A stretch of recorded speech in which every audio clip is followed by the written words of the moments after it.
वाले आकर के रिश्ता करके गए थे और वो टलाते रहे कि हम शादी करेंगे, लेकिन अब वो शादी के लिए इनकार कर रहे हैं और जो मेरा 2-2.5 लाख रुपया जो खर्च हुआ है उसको देने से इनकार कर रहे हैं। और यहाँ आने के बाद वो आते हैं, मुझे टार्चर करते हैं और नासिर हुसैन साहब ने मुझे जो है 8 दिन से टार्चर कर रखा कि तुम यहाँ आओ।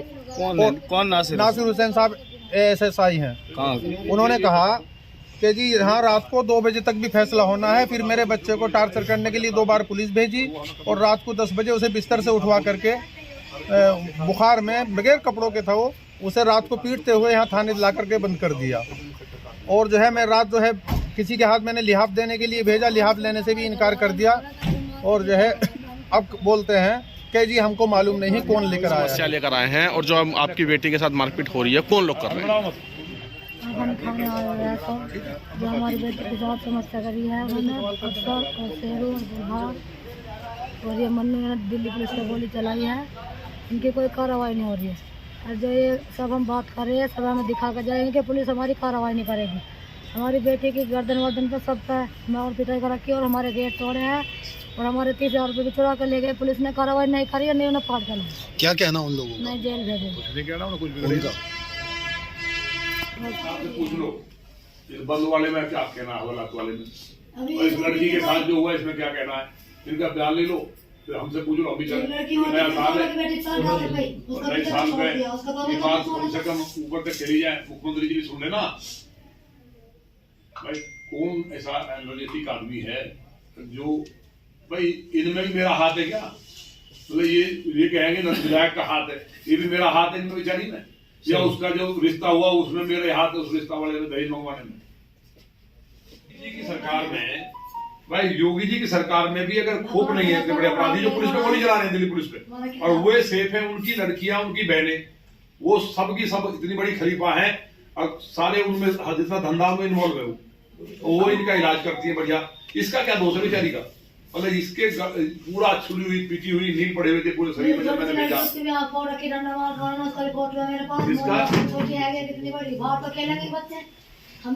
बच्चों को मारेंगे, घर में घुसते हैं, सारे एविडेंस है आपके पास, तो वीडियो वगैरह थे उनके पूरे इसके पास है। भाई ये ऐसा है, बहुत तकलीफ की बात ये है कि मुझे थाने आना पड़ रहा है। मैंने सुबह फ़ोन किया अधिकारी को और मैंने कहा कि एक लड़के को रात बंद कर दिया है। ये क्या नाम है? खलील अहमद सुबह मेरे पास गए जनता दरबार में।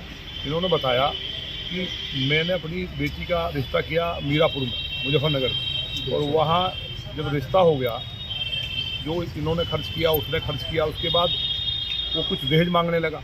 जब दहेज मांगने लगा इसने कहा भाई जो बात तय हुई है मैं उतना दे पाऊँगा, मेरी हैसियत नहीं है। उसके बाद वो यहाँ आकर के कहीं से जो भी प्रेशर डलवाया, आकर के यहाँ थाने में आए, इसको बुला लिया, ये भी आ गया। आने के बाद इन्होंने कहा जी मैं जा रहा हूँ घर पे, मैं जो सामान है मैं भेज दूंगा, लेकिन मेरा खर्चा भी हुआ है, मेरा भी हिसाब कर देना। इतनी सी बात थी, ये घर चले गए।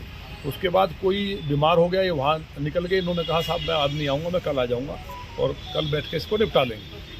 मतलब ये पहली बात तो ये वो इसकी बेटी है उसको छोड़ रहा है जो व्यक्ति है। दूसरा ऐसे बताया तांत्रिक, ये पढ़ा लिखा व्यक्ति है, अलीगढ़ यूनिवर्सिटी का है।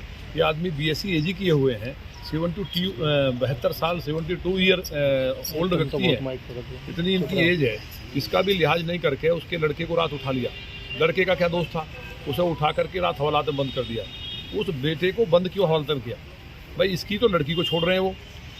उनका कहना है इसका कि जो इसमें SSI है नासिर हुसैन और एक चौकी इंचार्ज है वहाँ एहसान वगैरह, ये लोग इस लड़के को ले आए हैं और यही इसको देख रहे थे। इन्होंने इससे 50,000 मांगे कल कि हम तुम्हारे मामले को ख़त्म कर देंगे, वो तुम 50,000 दे दो। 50,000 रुपये नहीं दिए तो इस आदमी के साथ जलालत थी, उस लड़के को मारा है बहुत। अभी हालात में आपने देखा होगा।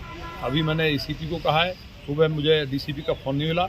अभी ये क्या कहेंगे, झगड़ा कर रहे थे। अभी एक नई बात पुलिस ने कोशिश की, लेकिन झगड़े की बात इसलिए ख़त्म होगी, अब उसको भी पलट रहे हैं। अगर वो जो आपस में लेन देन था ये आया नहीं इसलिए बंद कर दिया। अगर कोई नहीं आया तो तुम उसको बंद कर दोगे? किसी की लड़की को छोड़ा जा रहा है, उसी के साथ अन्याय हो रहा है, वो दहेज मांग रहा है और उसी व्यक्ति को प्रताड़ित किया जा रहा है। उसके बावजूद भी वो आदमी कह रहा है जी बैठ के जैसे कहो वैसे ख़त्म कर लेते हैं। तो उस लड़के को बंद क्यों किया गया? उस लड़के का क्या दोस्त था? इसने बिना दहेज की शादी किए 5 आदमी की पूरी लॉ नहीं जानती है, सम्मानित व्यक्ति है बेचारा। और उसके बाद पुलिस ने कहा कि झगड़ा मैं 151 में कर दिया है जी। ये बताइए 151 कैसे कर दिया आपने? 151 अगर कर दिया है तो उसके एविडेंस होने चाहिए कि झगड़े के, वो लोग उसके गांव वहाँ गए ही नहीं, इसके यहाँ कैमरे लगे हुए हैं, थाने के अंदर वो बेटा आया नहीं, ये आए और ये चले गए। उसके ये एक तरफा जिस तरह से पुलिस की ज्यादती है कि किसी को भी उठा के बंद करो, ये लॉनी में नहीं चलने वाली है। मेरा माननीय मुख्यमंत्री जी से भी पुनः कहना आपके माध्यम से, जिस तरह से उस बेटी के साथ हुआ सरिता चौधरी के, उसका एविडेंस मांग रहे हैं कि उसका बलात्कार क्यों नहीं हुआ, तभी एविडेंस माना जाएगा।